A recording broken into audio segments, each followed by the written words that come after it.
Cue the Velvet Underground, because it is a beautiful Sunday morning. I can hear Lou Reed's voice in my head right now, just singing along to this amazing summer morning. Sunday morning. Whatever. Anyway, in this video we're going to be taking a page straight out of ARTV's book. He's done this like 3 times. I recommend checking out those videos. They're good videos. I like seeing times where, you know, critics just completely bypass an album. They completely miss something amazing. And, you know, I encourage you to listen to things and, you know, form an opinion for yourself, even if all the critics despise an album. Specifically talking about on Metacritic, which is like the Rotten Tomatoes.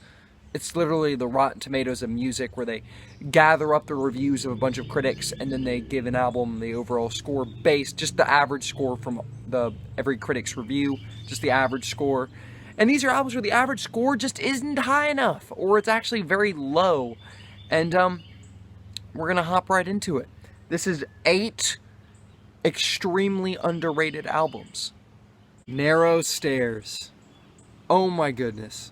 Narrow Stairs. This is the most positively received album we're going to talk about on this channel, but it's still extremely underrated. It received a 73 on Metacritic, and Stinking Pitchfork gave this thing a 6.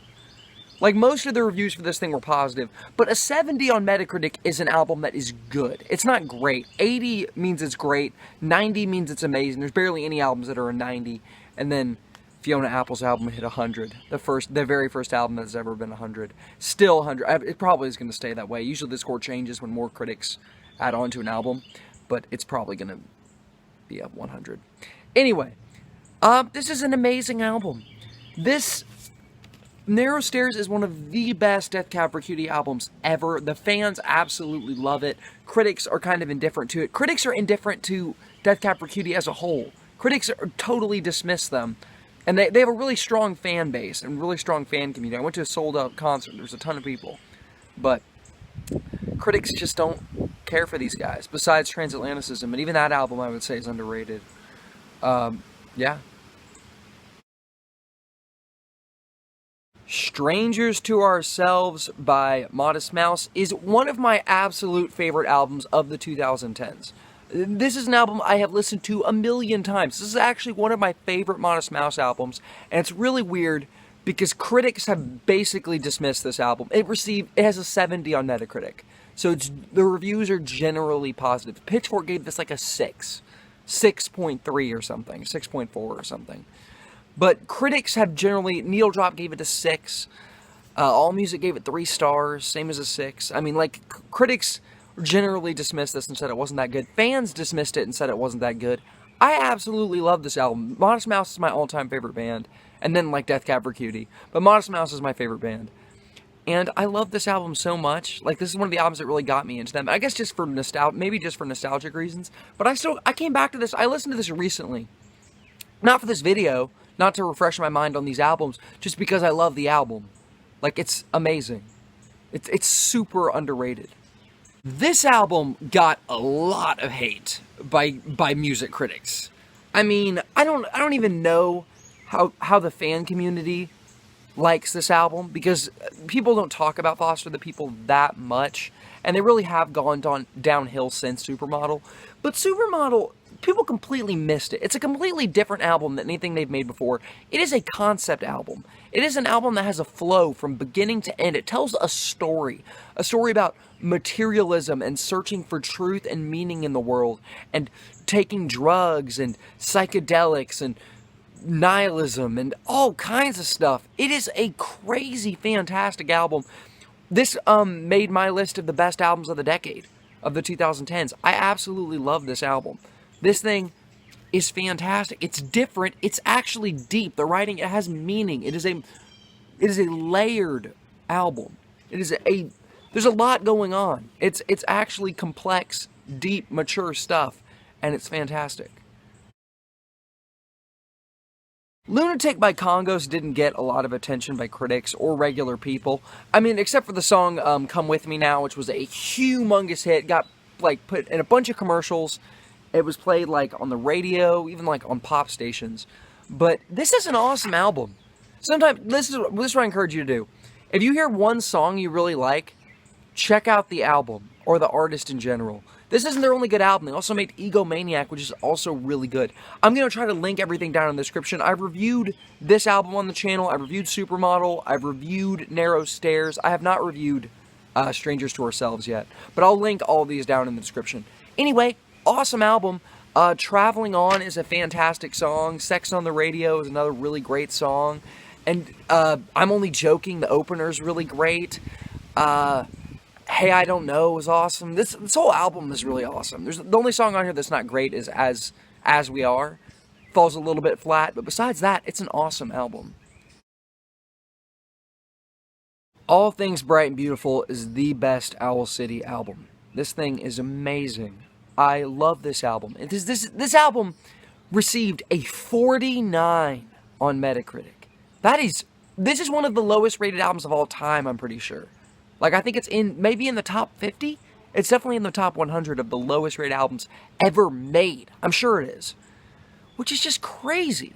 Like, people completely miss the point of Owl City. Owl City is crafting magic. It's escapism. The lyrics are crazy, out of this world weird. That's the point. Like, the music, I don't know how people could give this such low scores. The production is super good. This thing is really, really, really well made. It's a fantastic album. Once again, this was in my top 15 best albums of the 2010s. I should link that. I'll link that in the description as well. A lot of links going to be in the description. But still, beautiful, fantastic, magical album. This one baffled me. Hot Fuss has a 66 on Metacritic. What in the world? People love this album. Fans adore this album. Like, I love this album. This is one of the best debut albums ever made. This is easily the best Killers album. It's awesome. Track for track, this thing is amazing. Not just the hits. You know, it's got Somebody Told Me. It's got Mr. Brightside. It's got Smile Like You Mean It. Believe Me, Natalie. Smile Like... Oh, I think I already said that. Jenny Was a Friend of Mine. I mean, Andy, You're a Star. Everything Will Be Alright. This album is fantastic. It's crazy that this album only has a 66. That's not a good score. That's a bad album. Anything in the 60s is a bad album, generally speaking. That is crazy. Crazy that this album gets this negative reception, because it's awesome. Believe it or not, Imagine Dragons is not the worst rock band ever. In fact, this is their most slept-on album. Literally, it's their least commercially successful album. Like, it kind of goes under the radar in terms of commercial success. Like, even Origins had, like, a couple, like, Bad Machine, or there was a song called, like, not Bad Machine. There was Natural, there was Bad Liar, and then there was Machine, which all got, attention and popularity. This album kind of went under the radar.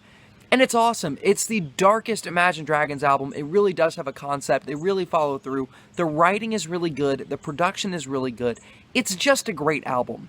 It really is. I've reviewed this on the channel as well. So, I think I did. Yeah, I reviewed this. So, you'll see that. I'll put that down in the description if you want to check it out. I also did Imagine Dragons Ranked. I put that down in the description as well. Said this was the best Imagine Dragons album. Spoiler alert, it's awesome. Here we are, last album, number 8, My Head is an Animal by Of Monsters and Men, is extremely underrated. It received a 66 on Metacritic, which is ridiculous. Their highest rated album is their newest one, which is so weird because they basically completely changed when they made... And, well, actually, I have reviewed this in writing. We'll do a video of this. Same with All Things Bright and Beautiful. We'll get to that in the future when we get to the O's. But this is a really, really great album. Like Owl City, it's kind of escapism. You really go into this world they created. You really fall into this world. The magical, like, just crazy writing, the amazing production, the huge larger than life. It's very Arcade Fire-esque in how larger than life, how this album just feels huge. Like, unbelievably huge. And it's awesome. This is an amazing album. Thank you for watching the video. What are some of your favorite albums that critics despise? I didn't mention this, But I'm an AJR fan. I like AJR a lot. I thought Neo Theater had some really trashy songs on it, but it's an album that has grown on me a lot. We're going to be talking about Neo Theater on an episode of Is This or That eventually. Dude, I don't even know, man. What I wanted to do for my schedule, I wanted to do I've done all these like different special videos, these movie videos, and I did the Midnight Gospel video, and I did all these videos. And I want to do songs videos, like song analysis and reviews. That's what I really want to get into, but I just haven't gotten into it yet. I've just been doing all this other stuff. And then after that, I want to get into more Is This or That, and then we'll go back to the main reviews and knock out the rest of the L's, talk about Lil Uzi Vert, Logic, and all that great stuff. But yeah, we'll see what happens. Have a great rest of your day.